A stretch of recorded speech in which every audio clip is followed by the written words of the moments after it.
कैसा है अभी क्या ऑपरेशन को लेके गए बोल रहे अभी तो एम्बुलेंस में भी नहीं बिठाया करते मालूम पूछो ఇది పరిస్థితి ఇది एम्बुलेंस में भी नहीं बिठाया हमारे वाले నేను కూడా ఒక హిందూ కార్యకర్త, నేను గోమాత రక్షకుని. నేను కూడా ఇది హైదరాబాద్లో సిచ్యువేషన్ ఇట్లా ఉంది. ఎట్లా అంటే ఎవరి మీద ఆర్మ్స్ యాక్ట్ వాళ్ళ మీద ఏం పడదా అండి, చర్యలు ఏం లేవా? ఈ రేవంత్ రెడ్డి సార్తో సీఎం సార్తో దీని మీద యాక్షన్ వాళ్ళు కంపల్సరీ రిప్లై ఇవ్వాలండి. ఎందుకంటే పేదోళ్ళు కుటుంబం మేము పూజిస్తాం, గోమాతని పూజిస్తాం. అంటే పూజ మేము చేయొద్దా, రక్షణ చేయొద్దా? మేము చేయాలి. మా హక్కు మాకుంది. మీరు నిజామాబాద్లో జరిగిన ఎన్కౌంటర్ మీద ప్రతి ఒక్కళ్ళు పోయి అక్కడ రిప్లై ఇస్తారు. అంటే పేదోళ్ళు అది ఇదని ఏంటంటే వీళ్ళు పేదోళ్ళు ఎటు పోవాలండి? అంటే బుల్లెట్ తీసి కాల్ చేయడమేనా? ల్యాండ్ ఆర్డర్ మేము తీసుకోలేమా చేతిలో? హిందువులం మేము తీసుకోము. హిందువులం మేము తీసుకోము. మేము ఎప్పుడైనా శాంతిపూర్వకంగా మాట్లాడతాము. అదొక్కటి వీళ్ళకి అడ్వాంటేజ్ దొరుకుతుంది. ఇప్పుడు పేదోళ్ళకి న్యాయం ఎవరు చేస్తారు చెప్పండి? రేవంత్ రెడ్డి సార్ సీఎం గారు, మీరు తెలంగాణకి సీఎంఏ కదా, మాకు కూడా న్యాయం జరగాలండి. ఓ హిందువులం, మీరు కూడా హిందువే కదా, మేము గోరక్షణ చేయొద్దా చెప్పండి? మీరు ఈ మాటకు ఒప్పుకోండి, మేము కూడా రాము. కానీ హిందువులని ఎంతమందిని చంపుతారో చంపండి, మేము నిలబడుతూనే ఉంటాం. జై గోమాత! మేము నిలబడుతూనే ఉంటాం. ఎంత గోరక్షణను చంపుతారో చంపండి, ఎంత మంది మీద దాడులు చేస్తారో చెయ్యండి. మేము మాత్రం ఊకునేది లేదు. ఇవాళ పేదోళ్ళు కాదు, మేమందరం ఉన్నాము. కాల్చండి, ఎంత మంది కాల్చారు మమ్మల్ని. కానీ ఇది అన్యాయం అండి. Sir CB Anand sir, commissioner of Telangana police, మీతో కూడా చిన్న రిక్వెస్ట్ చేస్తున్నామండి. ఇట్లాంటి కేసులు వాళ్ళు బుల్లెట్ తెచ్చి కాల్ చేయడము అట్లాంటివి జరగొద్దండి. సజ్జనార్ సార్, మీతో కూడా చిన్న రిక్వెస్ట్, ఇట్లాంటి మీద సీరియస్గా యాక్షన్ తీసుకోవాలండి. ఎందుకంటే ప్రతి ఒక్కళ్ళు బుల్లెట్లు పట్టుకొని తిరిగి అనుకోండి, తెలంగాణ ప్రభుత్వం కాపాడుకోలేదు. కానీ హిందువులము అయినా మేము ల్యాండ్ ఆర్డర్కి రెస్పెక్ట్ ఇస్తాము, ఇప్పటికీ రెస్పెక్ట్ ఇస్తాము. అందుకనే ఒక పేదోళ్ళ ఫ్యామిలీ మీద దాడి చేసి వాళ్ళు ఏదో అనుకుంటున్నారు, ఎక్కడనో బార్కస్లో ఎక్కడనో దాచుకొని బతుకుతున్నారు. కానీ యాక్షన్ కంపల్సరీ ఉండాలండి. ప్లీజ్, తెలంగాణ పోలీస్, జై తెలంగాణ పోలీస్.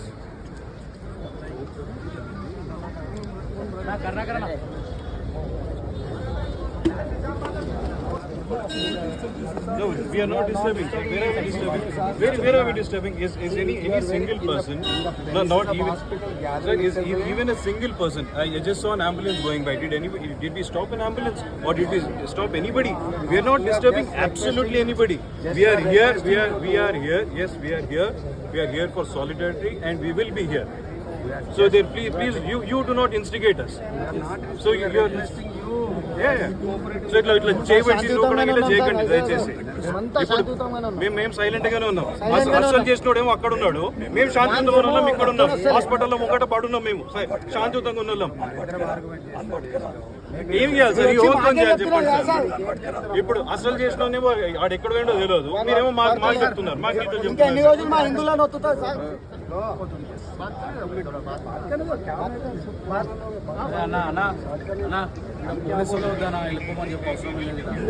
పోలీసులే పనిచేస్తారు.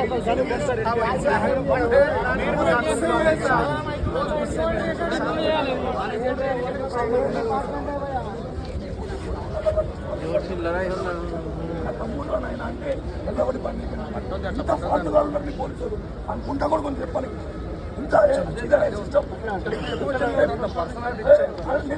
సార్ ఇవాళ షూట్ చేసినాక గంట సేపు అవుతుంది. గంట సేపు ఒక్క పోలీసు వాళ్ళకు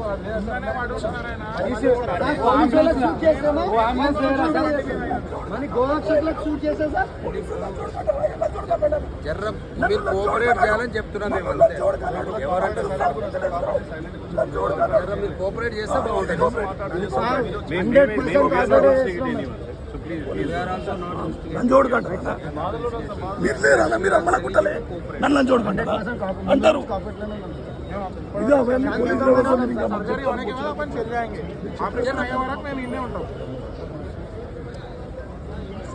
purely because of యాక్షన్ ఎందుకు తీసుకుంటలేదు సార్? క్యారే అంటే ఎందుకు యాక్షన్ తీసుకుంటలేదు సార్? ఉల్టా మా మీద కేసులు బుక్ చేసి 41 సిఆర్పీలు ఇచ్చి పంపిస్తున్నారు సార్. డకటి కేసు బండి ఆపేమో డకటి కేసు. మేము పైసల కోసం జర కోఆపరేట్ చేయండి. 100% చేస్తున్నాం సార్. మేము మా ఏరియా చేసి పోయినా సార్. మేము గుర్తుపడతాం. అందరు గుర్తుపడతాననే చిక్కరపల్లి వేసి గుర్తుపడతారనే చెప్తున్నాం, కోఆపరేట్ చేయమని చెప్పి. మేము ఇన్వెస్టిగేట్ చేయాల్సిన అవసరం శంషాబాద్ లో కూడా మనం బండి పట్టినాం. పట్టినాక పోలీసు వాళ్ళు వచ్చి ఉంటాం. మా మీద కేసులు బుక్ చేసాం. మా ఇంటికి 3 సార్లు వచ్చి పోయినాం పోలీసులు మా మీద. అయితే మిత్రులారా, నేను ఒకటే సూటిగా అడుగుతున్నా. కాంగ్రెస్ ప్రభుత్వం వచ్చిన తర్వాత ఈ యొక్క ఎంఐఎం గుండాల అరాచకాలు మరీ మితిమీరి పెరిగిపోతున్నాయి. మొన్నటికి మొన్న రాజేంద్ర నగర్లో ఉన్నటువంటి మైలార్దేవపల్లిలో కూడా ఇదే విధంగా అక్కడ ఉన్నటువంటి స్థానికంగా ఉన్నటువంటి బాంబే కాలనీ, వాల్మీకి ఆవాస్ యోజన కాలనీ ఎదురుగా గో కలేబరాలు పడేయడానికి వెళ్తున్నటువంటి 3 ట్రక్కులను 3 DCM బండ్లను అడ్డుకున్నందుకు అక్కడ ఉన్నటువంటి దళిత మరియు వాల్మీకి సోదరుల పైన అక్కడ ఉన్నటువంటి ఎంఐఎం గుండాలు దాడి చేయడము, ముఖ్యంగా అక్కడ ఉన్నటువంటి కొంతమంది ముస్లిం వర్గానికి చెందినటువంటి వ్యక్తులు దాడి చేసి వాళ్ళని గాయపరిచేటటువంటి క్రమంలో అక్కడ ఉన్నటువంటి పరిస్థితులలో అక్కడ గొడవ జరిగి దాని తర్వాత మళ్ళీ లాఠీచార్జ్ జరిగి అక్కడ ఉన్నటువంటి వాహనాలు తగలబెట్టి ఒక పెద్ద హింసాత్మకమైనటువంటి వాతావరణం ఏర్పడ్డది. ఈ రోజు కూడా ఏదైతే గోరక్ష చేయాలనేటువంటి ఉద్దేశంతో కొంతమంది ఇక్కడ ఉన్నటువంటి వాల్మీకి సోదరులే కానీ హిందూ సంఘాల వారు వెళ్ళడం జరిగింది. అయితే అక్కడ తుపాకీతో కాల్వడం జరిగింది. తుపాకీతో కాల్చడం ఏందన్నా నాకు అర్థమైతలేదు.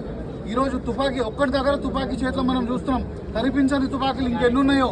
ఈరోజు కాంగ్రెస్ ప్రభుత్వం ముఖ్యంగా రేవంత్ రెడ్డి గారు నేను సూటిగా ప్రశ్నిస్తున్నా, మీకు పాలన చేతనైతుందా కాదా? దళిత బహుజనులను మీరు కాపాడుకోవడం మీకు చేతనైతుందా కాదా? మీకు చేత కాకపోతే మేము మా చేతుల్లో చట్టం తీసుకోవాల్సి వస్తుంది. దళిత బహుజనులు ఊరుకోరు. ఇంతకు ముందు కూడా చెప్పడం జరిగింది.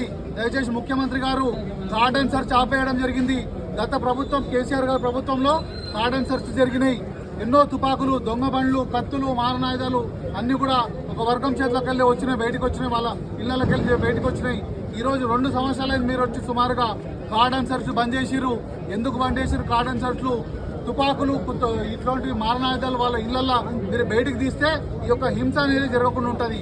ముఖ్యంగా గోరక్షణను దగ్గరుండి మొన్న బక్రీద్లో దగ్గరుండి పోలీస్ చెక్ పోస్టులు పెట్టి మరి దొంగ సర్టిఫికెట్లు ఇచ్చి కొంతమంది దొంగనా కొడుకులు డాక్టర్లు దొంగ సర్టిఫికెట్లు ఇచ్చి మరి గోవును అనేటి వాళ్ళు ఈజీగా తరలించడానికి వీళ్ళు సహాయం చేయడం జరిగింది. నేను సూటిగా ప్రశ్నిస్తున్నా, రేపు పెట్రోల్ అయిపోయిన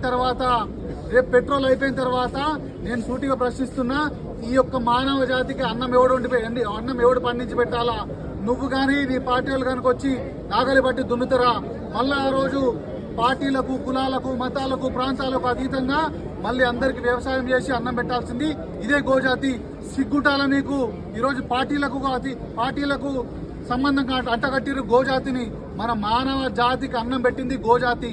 అట్లాంటి గోరక్షణను కాపాడుకోవాల్సిన బాధ్యత రాష్ట్ర ప్రభుత్వాల చేతుల్లో పెట్టింది భారత రాజ్యాంగం. తద్వారా బాబాసాహెబ్ అంబేద్కర్ గారు ఆర్టికల్ 48 ద్వారా గోరక్షణ అనేది ముందు నుంచి చెప్పడం జరిగింది రాజ్యాంగం రచించినప్పటి నుంచి.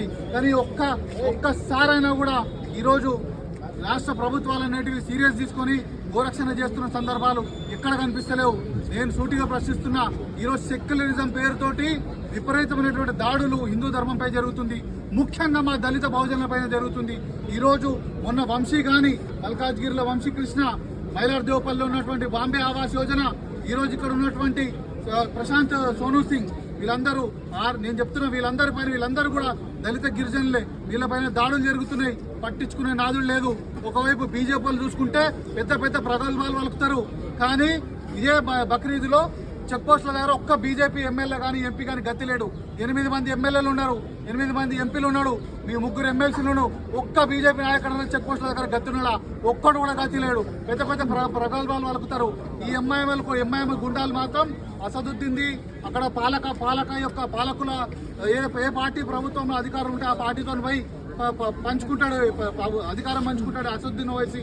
ఆ అధికారం అండదండలు చూసుకొని ఈ ఎమ్మెల్సీ రహమత్ బేగ్, ఏం పేరు రహమత్ బేగ్ అంటే ఆడెవడో వచ్చి ఇష్టం వచ్చినటువంటి మా దళితుల మీద చేతులు లేపుతున్నాడు, నోటు అవాకులు చెవాకులు వేలుతున్నాడు. కొడక ఒక రోజు మా దళితుల చేతుల్లో దొరికిన రోజు ఈ సంగతి చెప్తాం, ఊరుకునే లేదు. ఈ రోజు మరి అంత చాలా మంది కొంతమంది మూర్ఖంగా దళితులు ఈ ఎస్సీలు దళితులు ఈ హిందూ ధర్మంలో నిమ్న జాతులు అంటారు, గుర్తుపెట్టుకోండి. వాళ్ళకు కూడా అసొంటి కుల పిచ్చిగాళ్ళకు కూడా చెప్తున్నాం. ఆనాటి రామాయణం నుంచి ఈనాటి రాజ్యాంగం వరకు రచించింది బాబాసాహెబ్ అంబేద్కర్. దళిత వర్గాలే ఈ రోజు మన వాల్మీకి సోదరుడు ఎవరైతే ఉన్నారో గాయపడ్డటువంటి వాల్మీకి సోదరుడు సోను సింగ్ ఈ యొక్క రామాయణం అందించింది కూడా ఇదే వాల్మీకి జాతికి చెందినటువంటి మహనీయుడు వాల్మీకి. కాబట్టి ఈ యొక్క ధర్మంలో ఎవడు ఎక్కువ తక్కువ కాదు, మనమంతా సమానం, మనమంతా ఐక్యంగా ఉండాల్సిన అవసరం ఉన్నది. ఐక్యంగా లేకపోతే మనం ఒకటే గుర్తుపెట్టుకోండి మిత్రులారా, ఈ రోజు మనము ఎస్సీలము బీసీలము ఓసీలము, కానీ కనుక మనం ఐక్యంగా లేకపోతే కాలగర్భంలో కలిసిపోయి మూర్ఖులము. ఈ విషయాలను మనం గుర్తించుకోకుండా కనుక ప్రవర్తిస్తే హిందూ సమాజమా, నిద్రపోయినట్టు నటిస్తున్నటువంటి ఓ హిందూ సమాజమా, తొందరగా మేల్కోకపోతే నీ భవిష్యత్తు మొత్తం అంతరించిపోయే ప్రమాదం ఉంది. కాబట్టి నేను ఒకటే వేడుకుంటున్న హిందూ సమాజానికి, మేల్కోండి. మీ భవిష్యత్ తరాలు కనుక జాగ్రత్తగా ఉండాలంటే మీరు మేల్కోవాల్సిన అవసరం ఉంది, ప్రతిఘటించాల్సిన అవసరం ఉంది. ప్రభుత్వాలు ఫెయిల్ అయిపోయిన రోజు ఖచ్చితంగా మనమే అవసరమైతే మా చట్టాన్ని మన చేతుల్లో తీసుకోవాల్సిన అవసరం ఉంది. కాబట్టి ఈరోజు కేంద్ర రాష్ట్ర ప్రభుత్వాలను ఒక్కటే హెచ్చరిస్తున్నాం, ఈరోజు ఈ విధమైనటువంటి దాడులు కనుక భవిష్యత్తులో ఇంకా తీవ్రతం అయితే కనుక ఈరోజు యావత్ హిందూ సమాజం నేరుగా స్పందించాల్సిన అవసరం ఉంది. కాబట్టి ఇటువంటి పరిస్థితి రాకుండా చూసుకోవాల్సిన అవసరము మీరందరికీ ప్రభుత్వాల మీద ప్రప్రబంధంగా ప్రభుత్వాల ఉంది. కాబట్టి దయచేసి నేను ఈరోజు ముఖ్యమంత్రి రేవంత్ రెడ్డి గారిని మేము డిమాండ్ చేస్తున్నాం, ఎవడైతే దాడి చేసిండో లుచ్చనా కొడుకులు చేతుల్లో తుపాకులు పట్టుకొని మీరు ఇమీడియట్ గా ఈ అన్ఫార్చునేట్ ఇన్సిడెంట్ అయితే మనం చాలా బాధాకరం. అయితే బీజేపీ పార్టీ దీన్ని చాలా సీరియస్గా తీసుకుంటుంది. అయితే పోలీస్ డిపార్ట్మెంట్